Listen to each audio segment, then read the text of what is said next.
Հետևիր սրտիդ ձայնին, այն քեզ ուզում է տանել անհայտ հեռուներ, վայելիր աշխարհի ճգնաղ քաղաքներն ու արևոտ լողափերը նոր զգացողություններով, նոր համերով։ 2026-ը թող լինի հույսերի, մոտիվացիայի, նպատակների իրագործման տարի։ Եվ հիշեք, ամեն ինչ սկսվում է մեկ որոշումից։ Նոր տարին գալիս է նոր հնարավորություններով ու արկածներով։ Քո հաջորդ արկածը մեկ թռիչքի հեռավորության վրա է։ Travel with M 095 89 20 48 Բարև ձեզ հարգելի հեռուստատողներ, մենք զրուցում ենք այս պայն Հայաստանը ես եմ նախաձեռնության հիմնադիր եւ ղեկավար Նայիրի Սարգսյանից, շնորհակալ եմ պարոն Սարգսյան մեր հավերն ընդունելու համար։ Ես եմ շնորհակալ։ Հայ-ռուսական հարաբերությունները բավական լարվել են եւ ռուսական կողմից արդեն իսկ կան սանկցիաներ հայկական արտադրության վերաբերյալ եւ մենք տեսնում ենք հայկական ծաղիկը, չգիտեմ, գյուղմթերքը վաղվանից թե այսօրվա մի խոսքով ամսի 30-ից արդեն գյուղմթերքը կարգելվի Ռուսաստան արտահանել խմիչքների տեսականի կա ջերմուկը փաստորեն այսօր էլ հայտի դարձավ որ այն 37 միլիոն շիշ արգելքին գումարվեց նաև 64 միլիոն շշի վաճառքի արգելքը ինչպես է գնահատում այս իրավիճակը եւ ինչպես է գնահատում իշխանության արձագանքը որ ասում է որևէ խնդիր չկա խոսքով տնտեսությունը դրանից չի տուժի Դե իշխանությունը որպես միշտ անադեկվատ է իշխանությունը ինչպես միշտ ստում է նույնիսկ որպեսզի շատ ավելի պարզ լինի թե ինչ տեսակ անտեղյակության ու դիլետանտության հետ գործ ունենք ռուսական կողմը կայքում պետական մարմինների պաշտոնական կայքերում տեղադրում է արգելքները նույն ծաղիկների գյուղատնտեսական նշանակության արտադրանքի եւ այլն սննդի Հայաստանում սննդի անվտանգության տեսչական մարմինը ասում է ինչու է տարածում այդ լուրերը մենք դեռևս չենք ստացել ռուսական կողմից որևէ տեսակի փաստաթուղթ սա նորմալություն է ուղղակի անպատասխանատվության բարձրագույն աստիճան է ուղղակի ինչ վերաբերվում է արգելքներին գիտեք որոշակի այսպես ստի չափաբաժնից արդեն ես էլ ունեմ անվտանգության սպառնալիքի վերաբերյալ լուրջ կասկածներ օրինակ ջերմուկի վերաբերյալ տարիներ շարունակ ջերմուկը այդ թվում քաղաքական խոսիթում ներկայացվել է որպես ազգային բրենդ ջերմուկը կծախենք կապրենք եւ այլն իսկ կարող է պարզվի որ ջերմուկը մենք էլ չպետք է օգտագործենք արդյոք այդ վտանգավորությունը մարդկանց առողջության կյանքի համար սպառնալիք է թե ոչ իրապես չգիտենք որովհետեւ սրանց մոտ կեղծիքը այնքան շատ է բովանդակության նկատմամբ ձևի գերակայությունը այնքան շատ է մենք չգիտենք իրապես որպես ազգային բրենդ այո որպես Հայաստանի Հանրապետության հարստություն ես իսկ թույլ չեմ տա առանց տեղեկացվածության խոսեմ ջերմուկի մասին բայց արդեն իսկ խորը կասկածներ ունեմ միգուցե մենք էլ չպետք է դա օգտագործենք ինչ վերաբերում է արդեն դրա այսինքն արտահանումների արգելքների բացասական հետևանքներին այստեղ մենք շատ լուրջ խնդիրների առաջ ենք կանգնում Հայաստանից արտահանումների գերակշիռ մեծամասնությունը եթե ոչ ամբողջությունը Ռուսաստան է արտահանվում օրինակ ծաղիկները Եթե ծաղիկների արգելքը սահմանվել է դեպի Ռուսաստան արտահանման, թող իշխանության որևէ ներկայացուցիչ հայտարարի, որ երկիր է արտահանել։ Այդքան ջերմատներ դիմել են Բրյուսելին, էկոնոմիկայի նախարարն է ասում։ Որպեսզի վարդերը արտահանեն Եվրոպա։ Հատկապես Հոլանդիա։ Դե չգիտեմ, զավեշտի արդեն վերածվում, որովհետև Հոլանդիայից են ներկրում Հայաստան ինչի մասին է խոսքը, ինչ Եվրոպա արտահանման մասին է խոսքը։ Նման բան ուղղակի բացառված է, հայկական գյուղմթերքը Եվրոպա չի կարող գնալ փոքր չափաբաժիններով, կարող է որոշակի արտադրատեսակներ գնալ շատ փոքրիկ չափաբաժիններով։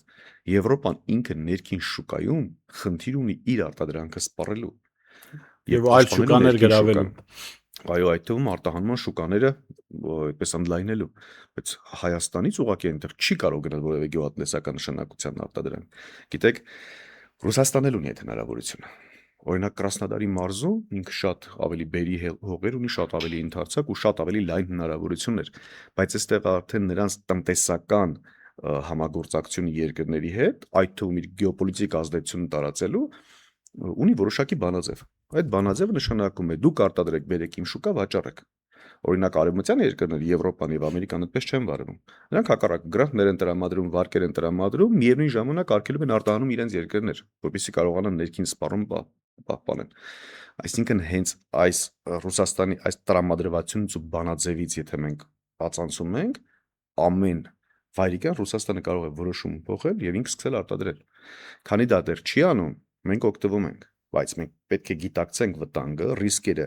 մեկ վայրիկյան շուտ կանխատեսենք, դա դարձնենք կառավարելի ու ռիսկերի չեզոքացման կամ կառավարելիության շուրջ բանաձևեր մշակենք նոր։ Հիմա ծաղիկները ունեին խնդիր, որոշակի սանիտարական խնդիրներ, որոնք որ սպառնալիք են ներկայացնում ռուսական շուկայի համար։ Ջերմուկը ունի խնդիր։ Միգուցե այդ խնդիրները վերացվեն, բայց հաջորդ խնդիրը առաջանա ու եւս մեկ անգամ հայտարարում չկարողանանք էլ արտահանել։ Ինչ է տեղի ունենալու։ Բոլոր արտադրողները իրենց այդպես ջերմատները, այգիները ուղղակի թողնելու են անմշակ, բոլոր աշխատանքի ներգրավված անձինք մնալու են գործազուրկ, միևնույն ժամանակ մենք լսում ենք Ռուսաստանից սպառնելիքներ գազի սակագնի թանկացման վերաբերյալ, վառելիքի թանկացման Նիկոլ վերաբերյալ։ Փաշինյանն ասում է մենք մեր գազը կունենանք։ Դե ցնդաբանությունը էլ ինչպես արի չեմ կարող ասել, ինչպես է գազը ունենալու, ինչի հաշվին է ունենալու։ Գազ ունենալ սիրելի ժողովուրդ, ուղղակի հաճելի խոսքերը լսելու համար չի, էլի գազ ունենալու համար պետք է ընդերքում ունենաս գազի պաշարներ, կարողանաս արդյունահանես, կարողանաս օգտագործես, որտեղից ենք ունենալու։ Եթե Նիկոլ Փաշինյանը հույսը դրել է, որ Հայաստանը տանում է լիակատար կապիտուլյացիա եւ Ադրբեջանի ենթակայության տակ, միգուցե նկատի ունեցել, որ մենք ասելով իրեն նույնականացրել է Ադրբեջանի եւ ադրբեջանական գազը նկատի ունի։ Արդյոք Հայաստանի Հանրապետության քաղաքացին դրա հետ հաշտ ու համերաշխ է, չեմ կարծում։ Ինչ ծավալների կորստի մասին կարող է խոսք գնալ, որովհետև տեսեք, հիմա վաղվանից ուժի մեջ է մտնում արգելքը գյուղատնտեսական միրգ բանջարեղենի արտահանումը։ Արարատյան դաշտավարում արդեն իսկ սկսում է մրգի բերքահավաքի նախնական սեզոնը, ամենատաք շրջաններում, եւ նաեւ ընտրություններից հետո սկսելու ամենաթեժ շրջանը, հատկապես մրգի։ Չնայած այս պահին ջերմատները նաև լոլիկ են արտահանում, լոլիկ, վարունգ, այլ բանջարեղեն, եւ Հայաստանում պետական սուբսիդավորումով մի քանի 100 հեկտար, եթե ոչ 1000-ի հասնող ջերմատներ են կառուցվել։ Հիմա եթե այդ բերքը լցվի շուկա, մենք տեսանք ելակի դեպքում ինչ է։ Սա շատ պատկերավոր, որպեսզի մեր հեռուստատեղները հասկանան, Լարսից ընդամենը 3 բեռնատար ելակ էր հետ եկել շուկա եւ կիլոգրամը 2000 դրամով վաճառվող ելակը դարձել էր 600-500 դրամ։ Որպեսզի հասկանան 3 բեռնատարը ինչ անում մեր շուկայի հետ, պատկերացրեք մի քանի 100 հեկտարի լոլիկը ինչ է անելու, ես կարծում դա ուղղակի շուկան ոչնչանալու է եւ ջերմատները լավագույն լուծում են ելնում, որ ուղղակի փակ են արտադրություն, որտեվ ծախսը չի ծածկվելու։ Մենք կարող ենք ենթադրել, որ այս քաղաքականության, այս թեթևամտորեն մոտենալու հետևանքով, եթե ռուսական այս սանկցիաները շարունակվեն, ուղղակի միլիարդավոր դոլարների վնաս է կրելու գյուղացին կամ գյուղատնտեսությամբ զբաղվողը։ Տեսեք, երկու մասի բաժանենք, տնային-տնտեսություններ, ֆերմերներ եւ կազմակերպություններ, որոնք որ ճիշտ է հեկտարներով ջերմատներ են կառուցել։ Երկու պարագայում էլ վարկերի հաշվին են գոյատևում։ Ես ամբողջ այս քարոզարշավի ընթացքում, երբ որ շփում եմ քաղաքացիների հետ գյուղատնտեսության մեջ ներգրավված, չեմ տեսել դեռևս մեկ մարդ, որ չասի իրենք գարունը վարկերով են դուրս գալիս։ Այսինքն ձմռան սկզբին խոր աշնանվարկերը վերցնում են, վարկով ձմեռը ապրում են, նախնական գյուղատնտեսական այդպես նախապատրաստական աշխատանքները կատարում են, մինչև սկսում են վաճառքի փուլում ապրում են, տանում ստացած գեներացված գումարներով վարկերը մարում են, հետո հաջորդ շրջափուլի համար, հաջորդ տարին անցկացնելու համար նորից վարկ են վերցնում։ Հիմա պատկերացրեք, բացի զուտ նրանց այդպես բարեկեցության չափահովումը, մարդիկ վարկերի կատաստրոֆիկ բեռի տակ են մտնում։ Սրան հաջորդելու են սև ցուցակները, այսինքն դասակարգումները վարկային, որը մոտավորապես մինչև 7 տարի կարող է տևել, այսինքն գյուղատնտեսին ոչ միայն այս տարի են վնասում, այլ ապագա 7 տարիներին են վնասում։ Մարդի եթե դասակարգված լինի եւ չկարողանա վարկ ստանա, պատկերացնում եք գյուղատնտեսությունը 7 տարով սպանում են։ Հաջորդը պետությունը սուբսիդավորում է օրինակ ջերմատների կառուցման վարկային տոկոսները։ Վարկային տոկոսները սուբսիդավորեց, բայց մայր գումարներով է վճարելու։ Այսինքն դուրս եկավ նորից անարդյունավետ ծախս։ Ջերմատներն էլ կառուցում են տարիներով, սկսում են աշխատել մինչև որ, չգիտեմ, 10 տարվա, 12 տարվա ընթացքում ներդրումը հետ վերադարձվի, պատկերացրեք, ջերմատները փակվեն եւ սկսեն չգործել։ Ինչ է լինելու։ Պետություն պետք է տանի այդ վարկերը մարի թե չէ։ Հաջորդը գազի սակագինը թանկացավ։ Ուղիղ կապակցված է չէ՞ նույն ջերմատների հետ։ Գազի սակագինը թանկացավ, որևէ մեկը չկարողացավ վճարել։ Արտադրանքը այլևս մրցունակ չի, արտադրանքը չի կարող արտահանել այդ թվում ռուսական շուկա։ Մի կողմ ենք դնում այդ թվում սահմանափակումների ենթադրենք կարող է։ Սակագնի թանկացման պարագայում ուղղակի մենք չենք կարող արտանել։ Կարտահանի մեր փոխարեն Թուրքիան, Ադրբեջանը, Վրաստանը, բայց ոչ հաստատ Հայաստանը։ Սրանք, այսինքն այս իրավիճակը Ռուսաստանի հետ հարաբերությունների խզման, սահմանափակումների արտահանման արգելքների հանգեցնել է ուղղակի Հայաստանի Հանրապետության վերջնական, այդպես չեմ կարողանում նույնիսկ բառացնել, բայց լուծարման։ Որովհետև մենք ինքներս եթե չենք կարողանում մեզ պահել, մեր սնունդը չենք կարողանում վաստակել, ինչպես ենք պետությունը պահելու։ Այստեղ տարբերակներ են հնչում, պարոն Սարգսյան, ասում են արտահանենք արաբական շուկաները։ Ես խնդրեմ մասնագիտական փորձ եք մեզ բացատրել, դուք շուկաներին ծանոթ եք, դուք գործար նաև շրջանակների հետ սերտ հարաբերություններ ունեք։ Այդպես արաբական շուկան այդ պատրաստ բաց է, կամ այդ ծավալը պատրաստ է ընդունել, կամ հենց այդ ապրանքատեսակները պատրաստ է ընդունել, որ մենք չենք տանում, միամտաբար Ռուսաստան ենք տանում այդ ամեն ինչը։ Արաբական ոչ շուկան, արաբականը շատ լայն, արաբական աշխարհը շատ լայն է ու ընդգրկուն է ու մեծ է, բայց այսքան ժամանակ մենք հարուստ երկրներ նկատում ենք, աղքատների հետ ուղղվածությունը այդպես ավելի շատ եղել է դեպի արաբական Միացյալ Էմիրություններ։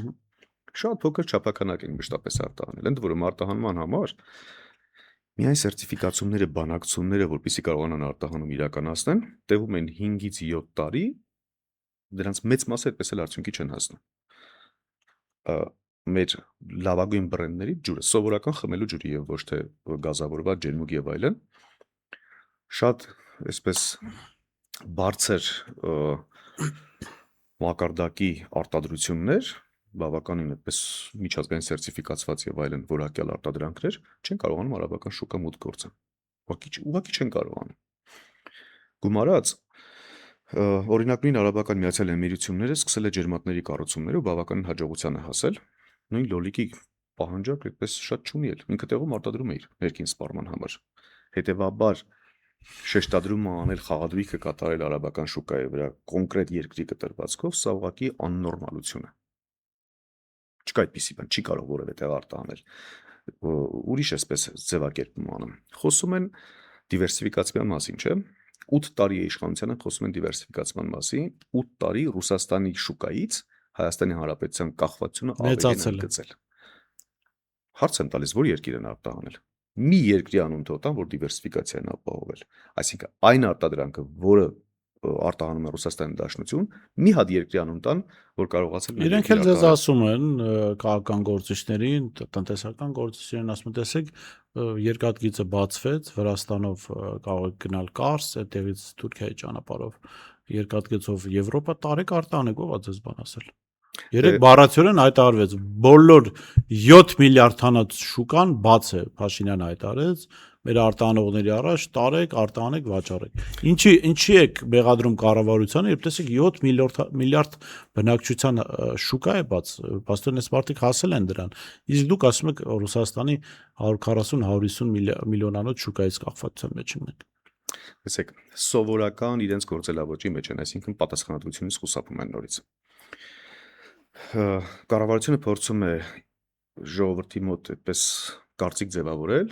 որ ես ամեն ինչ արել եմ, այսինքն որ չեն կարողանում արտահանում իրականացնել, չեն կարողանում տնտեսությունը զարգացնել, չեն կարողանում վարձատրություններ ավելացնել, դա գործար համայնքի մեղավորությունն է։ Այսինքն իր պարտավորությունը սահում փոխանցում է գործարարին։ Ազատ շուկայական հարաբերություններ, չէ՞, պետությունը չի խառնվում, չէ՞ գործերին, պետությունը բաց երկաթգիծը պետք է բացեր, պետությունը բացել է երկաթգիծը, գնացեք օգտվեք։ Պետությունը բոլոր տեսակի խթանները պետք է ստեղծի, որպեսզի հայկական արտադրանքը լինի մրցունակ։ Երկաթգիծը միայն բավարար չէ։ Երկաթգիծը շատ փոքրիկ այդպես նշանակություն կարող է ունենալ։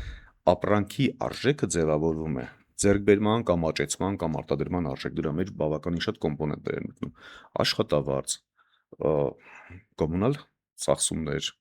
բեռնափոխադրումներ, օրինակ երկաթգծի բացումը կարող է ունենալ ինքնարժեքի վրա 1%-ի ազդեցություն։ Դա յուրաքանչյուր արտադրանքի չափականակների վրա տարբեր են, մոտավորապես 1%-ի վրա եկեք շեշտադրումը կատարենք։ Այսինքն 1%-ն էր խանգարում, որ հայկական արտադրանքի Եվրոպայում վաճառվի, իհարկե ոչ։ Մենք չենք կարող, նորից եմ կրկնում, մենք չենք կարող Հունաստանի, Պորտուգալիայի, Իտալիայի եւ այլ այդպիսի միջերկրածովյան երկրների նման միրգ, բանջարեղեն եւ այլ արտադրանք Ինչու ստանան։ չեն կարող։ Օրինակ չեն կարող մենք Եղանակին- Չինաստան բրինձ արտահանել, Հոլանդիա վարդեր, Սաուդյան Արաբիա ավազ, ասենք հնարավոր չի։ Մրցակցենք այդ շուկաների։ Դե իհարկե հասկանում եմ սարկազմը, բայց մեր ժողովրդին ճիշտ է, մեր ժողովրդին էլ պետք է դա ներկայացնենք։ Հոլանդիայից Հայաստան ներկրում է վարդեր։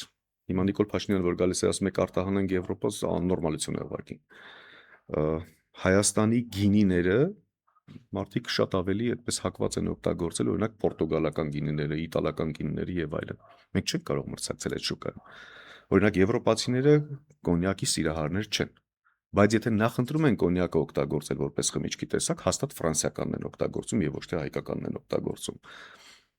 Եվրոպացիները գարեջրի սիրահար են, բայց հաստատ գերմանական ու չեխականն են օգտագործում եւ ոչ թե հայկականը կօգտագործեն։ Օրինակ Ռուսաստանում հայկական գարեջուրը կարող է վաճառվել, հայկական կոնյակը կարող է վաճառվել։ Այսինքն այդպես նպատակադրումը կատարելուց մենք պետք է մարդկանց ճաշակը, մարդկանց այդպես սովորությունները, սովորույթներն ու նրանց ակնկալիքները պետք է հաշվի առնենք, չէ՞։ Ինչ է ցանկանում մարդը, ինչ է սպառում։ Օրինակ ֆրանսիացիները բոլորս գիտենք, չէ՞, այդպես օրվա ընթացքում մի հատ կրուասանով կամ նախաճաշող, այդպես աշխատանքի գնացող ժողովուրդ են, դուք պատկերացրեք մենք այդպես խաշ վաճառենք ֆրանսիացիների վրա։ Սա նորմալություն է ուղղակի։ Ես գիտեք, ինձ թվում է, ես մի ընկեր ունեի, ես կարծում կառավարության տնտեսական խորհրդատուների շարքում է այդ ընկերը, ինչու, որովհետև այդ ընկերոջ հետ գնացել էինք Իրաք եւ ինքը փորձում էր իսլամական այդ պետության տարածքում շոկեխաշած միս վաճառել։ Ասում ես փորձեցի բացատրել, որ այս մարդիկ ունեն մշակութային առանձնահատկություն, իրենց համար միսը պիտի հալալ լինի, միսը պիտի թարմ մորթված լինի, ու մնաց շոկեխաշված, մի խոսքով մի տարի դիմադրեց, վերջը ընդունեց, որ բան իսլամադավան հանրությունը շոկեխաշած միս չի կոնսերվացած միս չի օգտագործում։ Հիմա այս ամեն ինչը մենք տեսնում ենք, գիտեք, ինձ զարմացնում է պրիմիտիվությունը իրանց, բայց նաև մյուս կողմից ինձ զարմացնում է հանրության արձագանք այդ պրիմիտիվ քարոզչական քայլերին։ Ասենք աշխատակազմը ղեկավար Արայիկ Հարությունյանն ասում է ոչինչ, որ ծաղիկներն արգելել են Ռուսաստան, կոչ եմ անում մեր հայրենակիցներին մի քիչ ավելի շատ ծաղիկ գնել։ Բայց սա աբսուրդ է, չէ՞, տնտեսագիտության տեսանկյունից սա հիմարություն է, որովհետև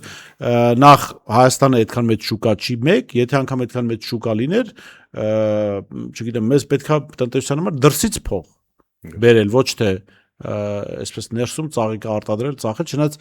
ծավալը չկա, մենք տեսանք մարդիկ ուղղակի թափում էին այդ ծաղիկները աղբանոց։ Պահանջարկ չունի Հայաստանը այդքան։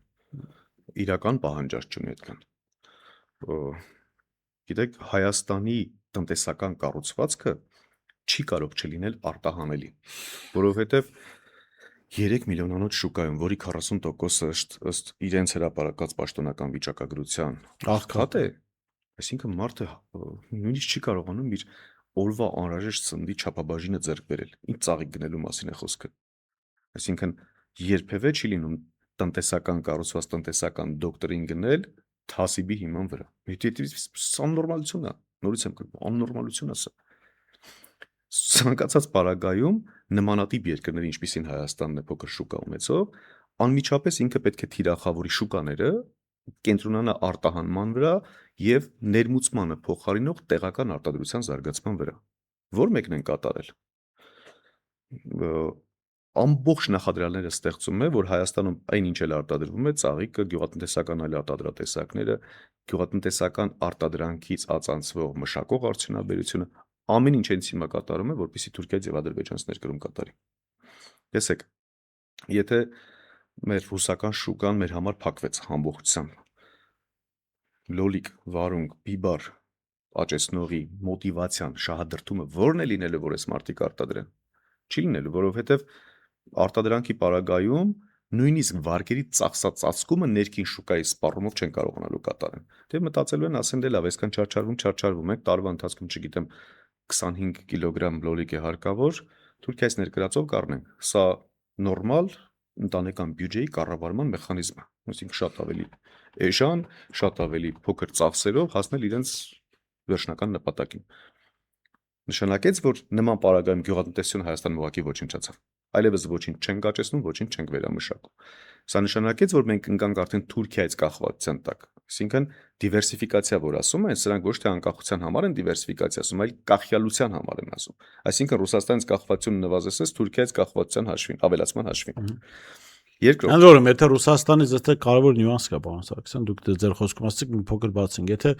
Ռուսաստանից մեր կախվածությունը ապրանքներ վաճառելու մեջ էր, Թուրքիայից մեր կախվածությունը լինելով մենք ենք գնելու այդ ապրանքները։ տեսեք, Ռուսաստան արտահանում ենք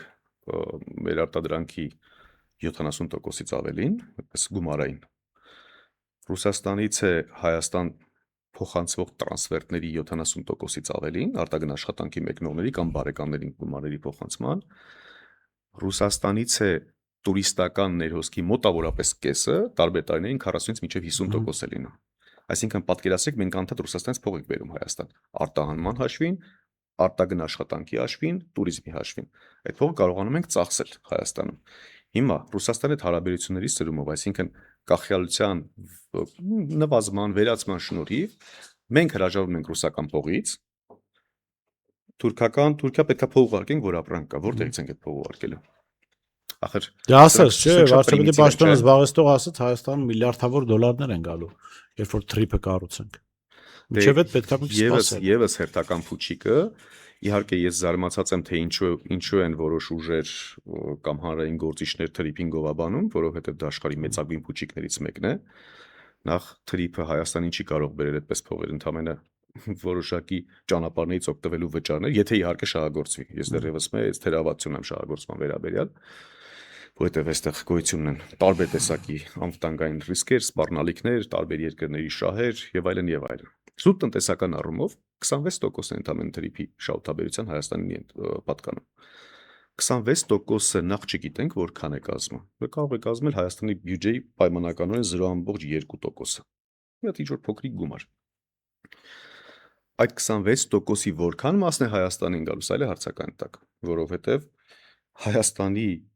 ինչ որ պետական սահմանից անցողունակության ապահովման պարագայում այդ սահմանը դառնում է մաքսային սահման, որ արդեն Հայաստանի սահմանը չի, ԵԱՏՄ սահմանն է։ Եվ բնականաբար այստեղից պետք է հատկացում կատարվի ԵԱՏՄ բյուջեին։ Ու մենք չգիտենք ինչ բաշխվածություն է դա ունենալու, ու որքան է այդ շահույթը Հայաստանին այդպես օգուտներ բերելու։ Գումարած, նույնիսկ եթե որոշակի առումով շահույթ կա, եկեք չբացառենք։ Ուր է գնալու այդ շահույթները։ Դրա ներառականությունը, դրա բաշխվածությունը հասարակության միջև ով է դրանից օգուտներ ստանալու։ Հիմա Նիկոլ Փաշինյանը կանգնում եւ ասում է Զանգեզուրի պղնձամոլիբդենային կոմբինատից կառավարությունը ստացել է մասնաբաժին եւ շահույթ է ստանում այդ կազմակերպությունից, ուր է այդ շահույթը։ 8 միլիարդ պարտք է ներգրավել, 3 զորավարժություններ իրականացնում, 6 միլիարդը նվիրել է Ադրբեջանին։ Այսինքն մենք կարող ենք ասել, որ 8 միլիարդ պարտքից պետական 6 միլիարդը Նիկոլ Փաշինյանը վերցրել է Ադրբեջանի համար։ Այսինքն հայ ժողովուրդը Հայաստանի քաղաքացին աշխատում է, հարկերը վճարում է, որպեսզի Նիկոլ Փաշինյանը Ադրբեջանի համար պետական պարտք վերցնի։ Նորմալ է։ Մենք հաշտ ենք դրա հետ, թե ոչ։ Իդեպ զորահանդեսի մասին եւ Ադրբեջանի մասին քաղաքացիական պայմանագրի փոխնախագահներից մեկը երեք բանավեճի ընթացքում ասաց, որ իրենք չեն համարում, որ Հայաստանի համար որևէ պետություն սպառնալիք է։ Եվ սա այն պարագայում, երբ որ Ադրբեջանում կան տասնյակ գերիներ, հայ,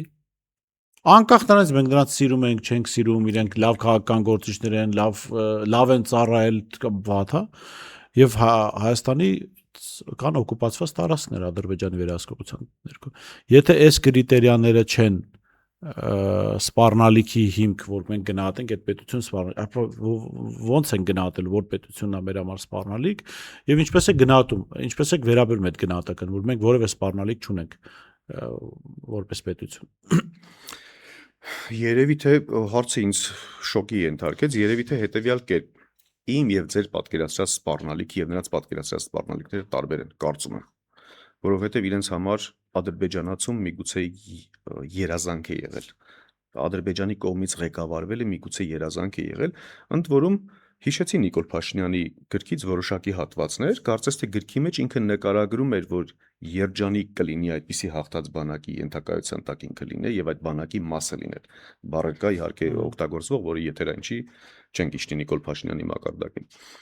Բայց թվարկեցիք այո մի քանի սպառնալիքներ, բայց շարունակվում են սպառնալիքները։ Օրինակ սպառնալիք չի, երբ որ Արևմտյան Ադրբեջանն անվանում Հայաստանի Հանրապետության ամենօրյա քարոզ են տանում։ Ասում են դա ասում են գործակալական, բան հենց այդ ձևակերպումն էլ եղավ հնչեց, ասում են դա գործակալական խոսույթ է։ Ես էլ եմ օգտագործում դա, որովհետև Ադրբեջանը խոսում է դրա մասին, Ալիևը վերջին անգամ այս թեմայի մասին Ալիևը խոսել է դեկտեմբերի 5-ին, իրենց ասած օգոստոսի 8-ից 4 ամիս անց, եւ իսկ Ադրբեջանում ամենօրյա ռեժիմով Արևմտյան Ադրբեջան թեմայով միջոցառումներ են պետական։ Նախիջևանում կազմակերպում են Ալիևի օգնական Հաջիևը օգտագործում է մինչև հիմա գոյություն ունի ազգային իրենց այդ մեջլիսում Արևմտյան Ադրբեջան հանձնաժողով գոյություն ունի մանկավարժականում ամբիոն չէ ֆակուլտետ այսինքն էլ ոնց է լինում հավակնությունը տարածքային ամբողջականության էլ ոնց է լինում Հայաստանի այդպես կլանման հավակնությունը եթե դա էլ սպառնալիք չէ ապա իմ մոտ իրապես համոզմունք է ձևավորվում որ իմ եւ ձեր պատկերացրած սպառնալիք ու իրենց պատկերացրածը տարբեր բաներ են իրենց համար միգուցե հայկական ազգային իշխանությունն է սպառնալիքը դա արդեն փաստ է դե թող ուրեմն նոր ազգային անվտանգության ռազմավարություն գրեն մեր բոլոր ազգայիններին համարեն որպես սպառնալիք դրա շուրջ սկսենք մենք կռել։ Չէ, որովհետև իրականում, այսինքն նախ աշխարհում չկան պետություններ, որ եթե Միացյալ Նահանգների նման պետությունը իր ազգային անվտանգության ռազմավարության մեջ գրում է, որ Չինաստանը, որը ոչ մի ձև զինական սպառնալիք չի, իր համար սպառնալիք է, գլխավոր սպառնալիքն է, Հայաստանը կողմ Միացյալ Նահանգներից հզորա, չգիտեմ, կամ մենք տեղափոխվել ենք երևի ինչ-որ ուրիշ մոլորակ, ասեց, չէ, վերջից ասած Հայաստանը իր աշխարհագրությունը փոխել է Նիկոլ Փաշինյանը։ Հա, մի հատ ինչ-որ մենք երևի ինչ-որ ուրիշ մոլորակում ենք արդեն ուրիշ։ Հա, ճիշտ է։ Լավ, ինչ եք այս ամենից եզրակացնում եւ ընտրության այս նախընտրական քարոզարշավին նայելով հանրության մեծամասնությունը հասկացել է, որ այս սրանք սպառնալիք են ազգային անվտանգության եւ պետք է ազատվել նրանցից։ Ակնհայտ է, օրինակ քարոզարշավի ընթացքում ընդդիմության հավաքներին քարոզարշավի ընթացքում մասնակցայնությունը շատ ավելի բարձր է ակնհայտորեն, քան Նիկոլ Փաշինյանին։ Մենք տեսնում ենք տարբեր տեղեր ինքը այցելում է եւ որևէ մեկը դուրս չի գալիս նրան դիմավորելու։ Իրեն սատարողներ չկան, շատ փոքրացել է այդ բանակի եւ այլն։ Բայց այնուամենայնիվ ես չեմ կենտրոնում Նիկոլ Փաշինյանի վրա, որովհետեւ գտնում եմ, որ գնդակը մեր դաշտում է եւ մենք բավարար չափով պետք է աշխատենք։ Օրինակ այսօրվա մեր զրույցը Նիկոլ Փաշինյանի կարող է հասարակությունը լսել, որ վարդերը կարտահանենք, չգիտեմ, Հոլանդիա ու հավատա։ Մենք ամենօրյա ռեժիմով պետք է դրա հակաթեզերը կարողանանք հասցնենք հանրությանը եւ կարողանանք իրական Հայաստանի, ոչ թե Նիկոլ Փաշինյանի իրական Հայաստանի ապագա բարեկեցիկ անվտանգ ու արժանապատիվ Հայաստանի 3D մոդելավորված տարբերակը ներկայացնենք։ Մնացած արդեն տեխնիկական խնդիր է։ Տեխնիկապես կհասցնենք բոլորին տեղեկատվությունը հասցնենք, թե չէ։ Սա խնդիր է, որովհետև նույն ճիշտ է հանրային հեռուստաընկերությունը օրենքով սահմանված արդեն պարտավոր է բոլորին լուսաբանել, բայց այնուամենայնիվ նրանց շեշտադրումները, հոլովակները եւ այլն իօգուտ այսպես դեպի ԿՊ եկան։ Շնորհակալ եմ, պարոն Սարգսյան, հուսանք դեռ եկող շաբաթ դեռ կհանդիպենք, ընտրությունները արդեն ավարտական շաբաթն է, երևի թե ավելի շատ ընտրությունների վերաբերյալ ձեր գնահատականներին կծանոթանանք, գուցե նաև լինեն հարցումներ, որոնց կարելի է հավատալ ընդհանրապես Հայաստանում էլ հարցումները պետք է արտահանել Եվրոպայից, թվում է, թե չէ, այս ստանդարտները պիտի բարձրացվեն։ Շնորհակալ եմ շատ հետաքրքիր զրույցի համար, ես չեմ զրուցում Հայաստանի ԵՍՄ նախաձեռնության հիմնադիր եւ առաջնորդ Նայիրի Սարգսյանից, տեսություն կհանդիպենք։